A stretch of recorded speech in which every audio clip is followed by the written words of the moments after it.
আজ প্রথম তোমাদের সামনে আমি বড় ভিডিও নিয়ে আসলাম।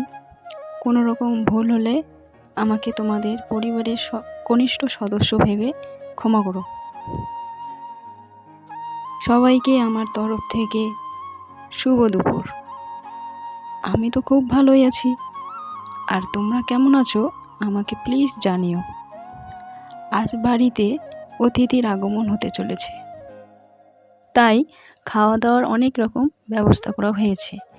এখানে কচু, মানে আমাদের নিজের জমির বাক্স কচু কাটা হয়েছে, পাশেই রয়েছে পেঁয়াজ, রসুন, আলু সব মাংসে দেওয়ার জন্য। প্রায় তৈরি হয়ে এসেছে সবার প্রিয় মুসুর ডাল। আলু পেস্ট করা রয়েছে, এটা বানাবো চাটনি।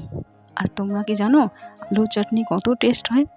ঠিক আছে, চিন্তা করো না, আমি আলুর চাটনি কিভাবে তৈরি করেছি তার সমস্ত রেসিপি তোমাদের সঙ্গে আমি পরের ভিডিওতে শেয়ার করব।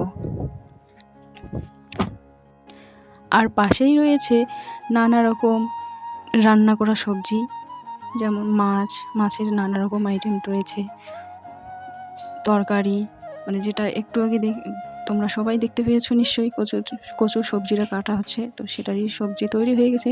সঙ্গে রয়েছে মাংস, আর রয়েছে আলু ভাজি।